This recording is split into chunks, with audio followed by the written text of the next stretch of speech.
Welcome back to my channel. Do you remember when a body scale got internet connection? People think, why? Why do we need to connect it to internet? But nowadays, my toothbrush is connected by Bluetooth. Cyberterrorism is today's topic. Technology is a real terrorism, or just a tool? Stay tuned, and as always, stay safe.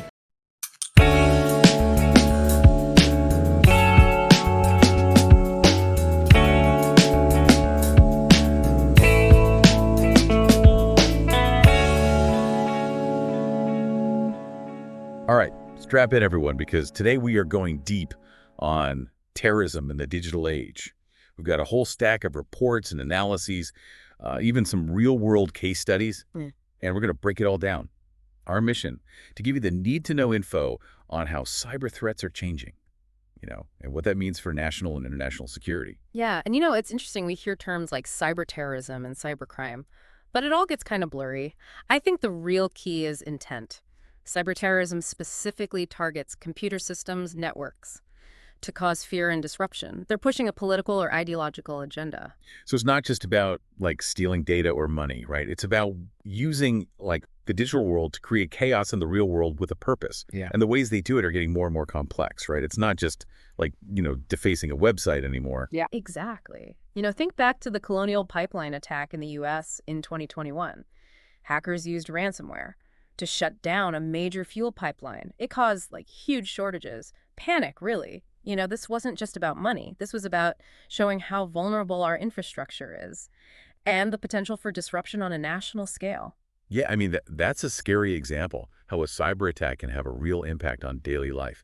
I remember people waiting in line for gas for hours. And then there's the SolarWinds hack in 2020. That was like something out of a movie. Oh, yeah. That one was a masterclass in how to infiltrate. Hackers got malicious code into software updates. They compromised thousands of organizations, including government agencies. Well, The fact that they could get into such trusted sources, it's a real wake-up call, Even systems that seem totally secure, they can be vulnerable. yeah, it makes you wonder who you can trust online. One thing that really stood out in these reports is just how big this problem is. The cost of cybercrime globally. It's projected to reach $9.5 trillion in 2024. I mean, that's more than the GDP of lots of countries. Yeah, it's crazy, and it's happening all the time. The research says every 39 seconds, someone is hit with a cyber attack. It's like a silent epidemic. It affects everyone, individuals, governments. And it's not just about financial losses or data breaches. There's this worry about how cyber attacks can turn into real-world violence and instability, especially in places like Southeast Asia, which is seeing this surge in data breaches. Right. Indonesia has seen a huge jump in attacks. They're targeting everything. Government institutions, banks. Remember the Bangladesh bank heist in 2015? Yeah. It wasn't in Southeast Asia, but it showed how fragile the financial systems in the region are, the potential for massive financial losses there. And then there's social media, which has become this breeding ground for misinformation and hate speech. It's almost like a good tool, but also a weapon. Terrorist groups can use it to radicalize and recruit people.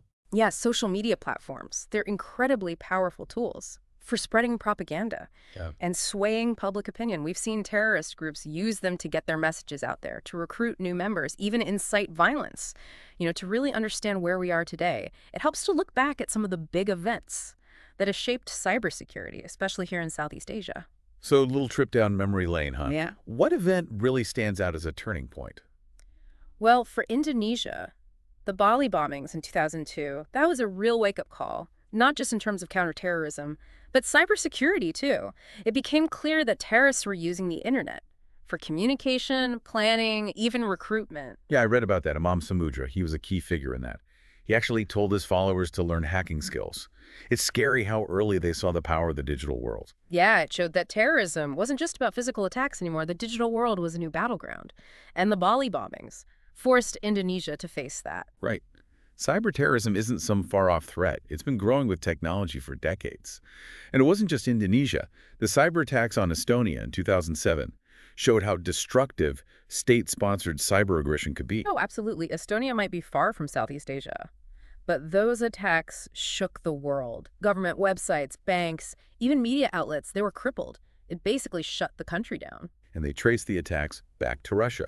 It was one of the first big cases of state-sponsored cyber warfare. It showed that even small countries are vulnerable to large-scale cyber attacks. Yeah, it was a big wake-up call. Critical infrastructure, the things that keep a country running. Power grids, banking systems, communication networks that could be disrupted in ways that could cripple a whole nation. Those attacks definitely raised the stakes. It made the threat feel much more real. And it wasn't a one-time thing. In 2015, hackers targeted the power grid in Ukraine, caused blackouts. It showed again that cyber attacks can have real-world consequences. Right, the Ukraine attack was a turning point. It showed how vulnerable critical infrastructure is. Imagine an attack on our power grid, our banking systems, our communication networks. It could paralyze everything. Yeah, scary thought. It shows how connected the digital and physical worlds are. And it's not just infrastructure. The Bangladesh bank heist in 2015, it wasn't in Southeast Asia, but it was a warning for the region. Yeah, that heist. It was a warning about the global financial system. They exploited weaknesses in the SWIFT network. That's what banks use for international transfers. They almost got away with $1 billion. It shows that no system is perfect. Cyber criminals are always finding new ways to exploit weaknesses. But, with all these scary events, have there Yeah. been any positive developments in the fight against cyberterrorism? Oh, absolutely. One of the most encouraging things is the growing awareness of cybersecurity. At all levels, from individuals to governments. We're seeing countries in Southeast Asia, like Indonesia, taking real steps to boost their cyber defenses. That's good to hear. What kind of steps are they taking? Well, Indonesia passed its first cybersecurity law in 2020. That was big. It set up a legal framework for dealing with cyber threats and protecting critical infrastructure and data. So like setting the ground rules for cyberspace, defining what's okay and what's not. But laws are only good if they're enforced. What about actual measures to improve cybersecurity? Right, so Indonesia also set up the National Cyber and Crypto Agency, or BSSN. They coordinate national cybersecurity efforts, respond to incidents, and promote awareness. It's a dedicated team of cyber experts, protecting the country from digital threats. That's reassuring, like having a special unit ready to deal with cyber attacks. But cyber threats don't stop at borders, right? What about regional and international cooperation? That's another area where we're seeing progress. ASEAN countries know they need to work together. To really fight cyber threats, they're collaborating on a lot of things. Sharing threat intelligence, coordinating responses to attacks, even doing joint cybersecurity exercises. Like a regional cyber alliance, recognizing they're stronger together. What else is being done to improve cybersecurity in Southeast Asia? What strategies are they using to stay ahead? One thing that's getting a lot of attention is public awareness campaigns. Governments and organizations are realizing that educating people about cyber threats is crucial. It's about giving people the knowledge and skills to protect themselves online. Like teaching people to be digitally street smart, how to spot phishing emails, make strong passwords, and protect their personal information online. Exactly. Empowering individuals to take charge of their own cybersecurity, we all have a part to play in making a safer and more secure digital world. So it's a multi-pronged approach.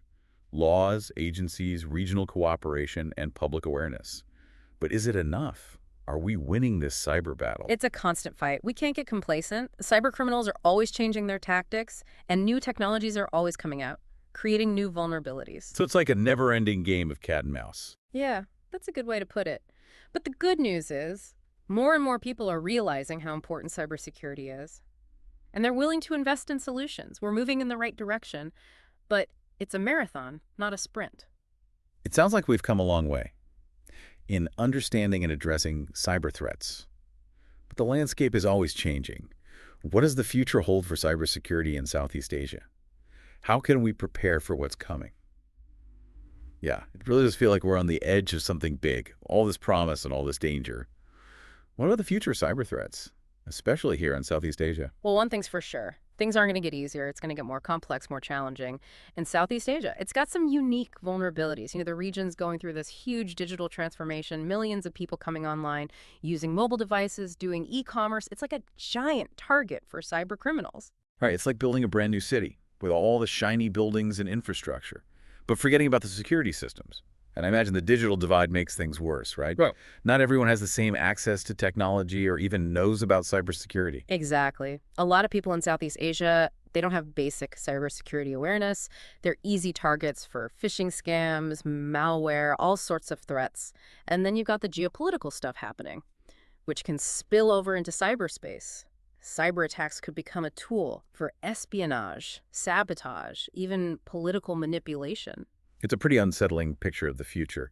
But are there any positives? What can we do to deal with these risks and strengthen cybersecurity in Southeast Asia? Well, even with these challenges, there's a lot happening to improve things. We're seeing more cybersecurity frameworks and regulations. Countries are passing new laws to protect critical infrastructure and data, and to set cybersecurity standards for organizations.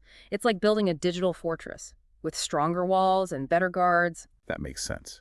But beyond laws and rules, what practical things are being done to actually improve cybersecurity? Well, there's a big push to invest in cybersecurity infrastructure, like threat detection systems, to find and block bad activity, incident response teams, to contain and fix cyber attacks quickly, and training programs to give people the skills to defend themselves. So the whole defense system, early warning systems, rapid response teams, a cyber army. Yeah, exactly. But what about regional cooperation? Are countries working together on these threats? Definitely. Asian countries are realizing they're stronger together. They're sharing what they know about threats, coordinating responses to attacks, developing joint cybersecurity strategies. It's really important to work together because these threats don't care about borders. An attack on one country can affect the whole region. It's like a regional cyber alliance, Right. sharing information and resources, working together.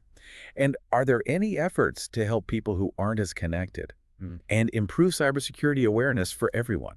Oh yeah, for sure. Public awareness campaigns are becoming more common. Governments and organizations are trying to teach people about cyber threats and how to protect themselves online. These campaigns focus on practical stuff, like how to spot a phishing email, create a strong password, and be careful about sharing personal information. So it's about giving people the power to be safer online, Yeah. teaching them how to navigate the digital world and recognize the dangers. Exactly. It's not just about technical skills either. It's about thinking critically, questioning information, not just believing everything you see online. Well, this has been a fascinating deep dive, a bit scary at times, but we've learned a lot about how cyber threats are changing and how we can fight back. What's the one thing you want our listeners to take away from this? I think the big thing is the digital world is part of our lives now, and it's only going to get more important. And that brings new risks. Cyber threats are real, but we're not helpless. If we understand the threats, take precautions, and work together, we can make the digital world safer for ourselves and for the future. Yeah, it's a message of being careful, but also taking charge. We need to know the risks, but we can also protect ourselves and work together to build a more secure online world. Absolutely. It's something we all need to work on together. Well, thank you so much for sharing your expertise with us. It's been really insightful. And to our listeners, we hope you've learned something new about the challenges and opportunities of this digital age. Stay curious, stay vigilant, and stay safe out there.